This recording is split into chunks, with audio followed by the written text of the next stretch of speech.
Audio Jungle.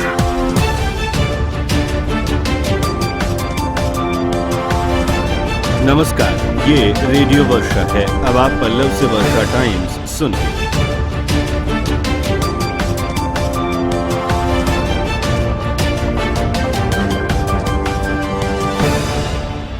पहले सुर्खियां। जिले में नहीं थम रहा है कोरोना का संक्रमण। बुधवार को पाए गए 4 नए मरीज। मास्क पहनना अनिवार्य, पर बिना मास्क के दिख रहे हैं ज्यादातर लोग। विपक्ष के नेताओं को पीड़ितों से मिलने से रोकने पर जिले में बढ़ी राजनीतिक सरगर्मी। और कुचायकोट में खजुरी पूर्वी टोला में भूमि विवाद में 5 घायल। अब वर्षा टाइम्स विस्तार से। जिले में कोरोना संक्रमण थमने का नाम नहीं ले रहा है। लगातार 4, 5, 2, 3 करके कोरोना संक्रमितों की संख्या बढ़ती जा रही है। बुधवार को जिले में फिर से 4 नए कोरोना पॉजिटिव मरीज पाए गए। पॉजिटिव मरीजों का आंकड़ा बढ़कर 119 हो गया है। अब तक 74 मरीजों के ठीक होने के बाद भी कुल 45 एक्टिव केसेज जिले में हैं। संक्रमित व्यक्तियों में 2 सदवलिया और 2 बैकुंठपुर प्रखंड के बताए जा रहे हैं। वहीं कोरोना से बचाव के लिए अनलॉक 1 के बाद पूरे जिले में मास्क पहनकर ही बाहर निकलने की हिदायत प्रशासन द्वारा दी गई है। साथ ही बिना मास्क के लोगों पर कानूनी कार्रवाई का भी प्रावधान है। लेकिन जिला मुख्यालय से लेकर तमाम बाजार हाटों में लोग ज्यादातर बिना मास्क के ही देखे जा रहे हैं। यही नहीं, एक बाइक पर 3-3 लोग बिना मास्क के दिख रहे हैं। साथ ही पूरे जिले में जिला मुख्यालय के शहरी इलाकों में ज्यादातर सोशल डिस्टेंसिंग का पालन नहीं किया जा रहा है। जहां प्रशासन ने आदेश दिया है कि एक दुकान पर ज्यादा से ज्यादा 2 से 5 लोग ही खरीदारी कर सकते हैं, वहीं दुकानों पर लोगों की भीड़ लग रही है और लोग अपने जान की परवाह किए बिना खरीदारी कर रहे हैं। बुधवार को जिला मुख्यालय में काफी भीड़ उमड़ी और हर तरफ भीड़ की वजह से सोशल डिस्टेंसिंग की धज्जियां उड़ती रही। इस भीड़ में ज्यादातर लोग बिना मास्क के दिखे, जो कोरोना संकट में और खतरा उत्पन्न कर सकते हैं। वहीं कई दुकानों में सैनिटाइजर और हैंड वॉश की व्यवस्था भी नहीं है, जिस वजह से लोग खतरनाक संक्रमण के दौरान असुरक्षित ही खरीदारी करने के लिए आ रहे हैं। जिला प्रशासन की तरफ से इस तरफ ध्यान आकृष्ट करने की जरूरत है, वरना कोरोना संक्रमण और भी भयावह हो सकता है। उधर हमारे माझागढ़ संवाददाता ने जानकारी दी कि लॉकडाउन में आने जाने की छूट और आवश्यक सामग्रियों की खरीदारी और सारे दुकान चलाने की अनुमति मिलने के बाद सोशल डिस्टेंसिंग का पालन करने हेतु अंचल पदाधिकारी शाहिद अख्तर के द्वारा माझागढ़, नई बाजार, कोयनी, धर्मपरसा सहित विभिन्न जगहों पर भ्रमण कर आम जनता और व्यवसायियों को जागरूक करते हुए जानकारी दी जा रही है। उन्होंने बताया कि दुकानदार मास्क लगाकर ही दुकान चलाए तथा दुकान पर सैनिटाइजर रखे। जो भी दुकान पर आता है वह सैनिटाइजर का प्रयोग कर दुकान से सामान खरीदे। आम जनता घर से बाहर बाजार में बिना मास्क के घूमते हुए पकड़े जाने पर कानूनी कार्रवाई के साथ जुर्माना भी लगाया जाएगा। अगर कानूनी कार्रवाई तथा जुर्माने से बचना है तो मास्क का प्रयोग करना होगा तथा सोशल डिस्टेंसिंग का पालन करना होगा। ऐसा नहीं करने वालों पर निश्चित रूप से कार्रवाई की जाएगी। लेकिन कई प्रखंड मुख्यालयों, जिला मुख्यालय के बाजारों में बिना मास्क के आपको आसानी से लोग दिख जाएंगे और बिना सैनिटाइजर और हैंड वॉश के दुकान भी आसानी से मिल जाएंगे। साथ ही बिना सोशल डिस्टेंसिंग के दुकानों में खरीद बिक्री करते हुए लोग भी आपको दिखेंगे। ऐसे में खुद की सुरक्षा आप खुद करें। मास्क लगाकर ही घर से बाहर निकलें तथा अपने साथ पॉकेट सैनिटाइजर या पॉकेट हैंड वॉश जरूर रखें ताकि आप कोरोना के संक्रमण से बच सकें। उधर माझा प्रखंड के क्वारंटाइन सेंटर में रह रहे प्रवासियों को डॉक्टर अभिषेक रंजन ने दवा वितरित की। ये दवा इम्यूनिटी बढ़ाने की है।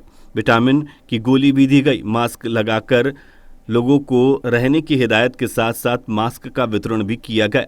ये वितरण Madhav high school, middle school में किया गया। वहीं मुखिया और वार्ड सदस्य ने संयुक्त रूप से मास्क का वितरण किया।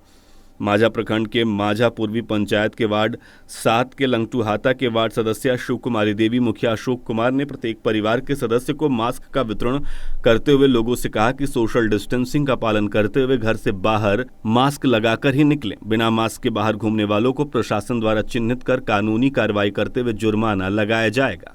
उधर विपक्ष के नेताओं को पीड़ितों से नहीं मिलने देने के बाद जिले में राजनीतिक सरगर्मी तेज हो गई है। रालोसपा प्रमुख उपेंद्र कुशवाहा को पीड़ितों से मिलने से रोका गया। उनके काफिलों को पुलिस बल ने रोका। हथुआ से रूपनचक जाने के दौरान रास्ते में उन्हें रोक दिया गया। लॉकडाउन के नियमों का हवाला देकर उनके काफिले को रोका गया।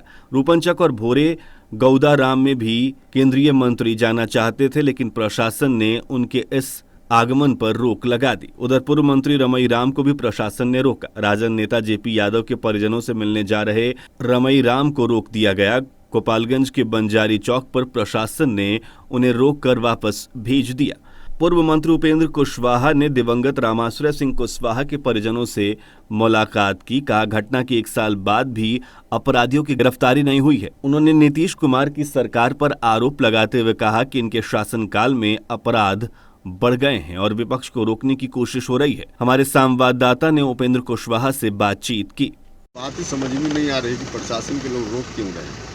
अब एसडीओ बोल रहे हैं कि पॉलिटिकल एक्टिविटी नहीं करना है। हम भी जान रहे हैं कि अभी पॉलिटिकल एक्टिविटी नहीं करना है, लेकिन किसी के घर पे जहां हत्या हुई है, परिवार के लोगों को सांत्वना देने के लिए, उनसे मुलाकात करने के लिए जा रहे हैं। यह कोई पॉलिटिकल एक्टिविटी है क्या?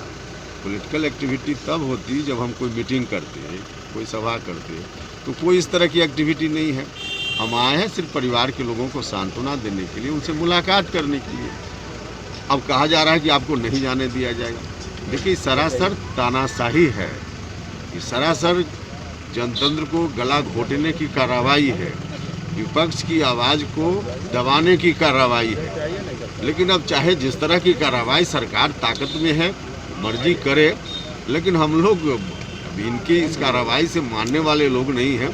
हमारा कदम रुकेगा नहीं, हम अपना जारी रखेंगे। देखिए, आज तो रोकने का कोई मतलब नहीं। आज तो 31 मई के बाद अब कोई व्यक्ति कहीं आ जा सकता है, एक कंटेनमेंट जोन छोड़ करके। यहाँ कोई रेड जोन तो है नहीं, तो हम आए हैं। अब इसमें कहाँ कोई हमने रूल्स को तोड़ा है, कहाँ कोई हमने ऐसी एक्टिविटी की है जिस एक्टिविटी को करने की मनाही है। ऐसा कुछ करते तो प्रशासन के लोग भले रोक सकते थे, ऐसा कुछ भी नहीं है। फिर भी रोकना तो सीधे तानाशाही है। उधर थावे संवाददाता गौतम कुमार ने जानकारी दी है कि थावे प्रखंड के रामचंद्रपुर नवसृजित प्राथमिक विद्यालय में रामचंद्रपुर टोला के प्रभारी अभय प्रसाद से 3 दिनों के अंदर स्पष्टीकरण की मांग बीईओ नीता शर्मा ने की है। बताया जाता है कि मध्य विद्यालय रामचंद्रपुर में नवसृजित प्राथमिक विद्यालय रामचंद्रपुर पूर्व टोला को विभागीय आदेश के तहत टैग कर दिया गया है। मध्य विद्यालय रामचंद्रपुर के हेडमास्टर संजीव शंकर ने नवसृजित विद्यालय के प्रभारी अभय प्रसाद पर आरोप लगाते हुए उनके विरुद्ध प्राथमिकी दर्ज कराने की अनुमति बीईओ से मांगी है, जिसको लेकर बीईओ नीता शर्मा ने प्रभारी अभय प्रसाद से 3 दिनों के अंदर स्पष्टीकरण की मांग की है। स्पष्टीकरण नहीं देने पर आगे की कार्रवाई के लिए वरीय पदाधिकारियों के पास भेज दिया जाएगा। उधर माजागढ़ में बुधवार की शाम प्राथमिक स्वास्थ्य केंद्र में पर्यवेक्षकों की बैठक की गई। बैठक की अध्यक्षता प्रभारी चिकित्सा पदाधिकारी डॉक्टर शाहिद नाजमी ने की। बैठक में होम क्वारंटीन में रह रहे प्रवासी मजदूरों के पर्यवेक्षक द्वारा की जा रही जांच की समीक्षा की गई। समीक्षा के बाद सभी पर्यवेक्षक को निर्देश दिया गया कि पूर्व में बाहर से पैदल और साइकिल से चोरी छुपे आने वाले प्रवासी मजदूरों का पता लगाया जाए तथा देखा जाए कि वैसे व्यक्तियों में संदिग्ध लक्षण है या नहीं। वैसे व्यक्तियों की पहचान कर स्वास्थ्य केंद्र में सूचित किया जाए ताकि आवश्यक प्रक्रिया पूरी की जा सके। उधर सीएसपी कर्मी से हथियार के बल पर 36,000 रुपए लूटने वाले अपराधी को गिरफ्तार कर लिया गया है। 2 माह पूर्व बड़हरिया के सीएसपी कर्मी से धर्मपरसा के समीप लूटकांड की घटना को अंजाम दिया गया था। धर्मपरसा गांव के समीप इसकी गिरफ्तारी की गई है। उधर गोपालगंज प्रॉपर्टी डीलर राकेश सिंह की हत्या के मामले में यूपी क्राइम ब्रांच ने हथियार के साथ 2 अपराधियों को गिरफ्तार किया है। 17 मई की शाम गोरखपुर में राकेश सिंह की गोली मारकर हत्या कर दी गई थी। कुचायकोट थाने के खुजरी पूर्व टोला में भूमि विवाद में हुई मारपीट की घटना में 5 लोग घायल हो गए। घायलों का इलाज कुचायकोट पीएचसी में कराया गया। घायल कृष्णा यादव के बयान पर खजुरी पूर्वी टोला के धीरेन्द्र यादव, बदन यादव सहित 22 लोगों के खिलाफ प्राथमिकी दर्ज की गई है। उधर कुचायकोट पुलिस ने बलथरी चेकपोस्ट के समीप कार्रवाई करते हुए 134 बोतल बंटी बबली देसी शराब सहित विदेशी शराब भी बरामद की है। इसके साथ साथ एक बाइक को जब्त किया गया है। साथ ही 3 तस्करों की गिरफ्तारी भी की गई है। अब अंत में सुर्खियां एक बार फिर। जिले में नहीं थम रहा है कोरोना का संक्रमण। बुधवार को पाए गए 4 नए कोरोना मरीज। मास्क पहनना अनिवार्य, बिना मास्क के दिख रहे हैं ज्यादातर लोग। विपक्ष के नेताओं को पीड़ितों से मिलने से रोकने पर जिले में बढ़ी राजनीतिक सरगर्मी और कुचायकोट में खजरी पूर्वी टोला में भूमि विवाद में 5 लोग घायल। इसके साथ ही वर्षा टाइम्स का ये अंक समाप्त हुआ। नमस्कार।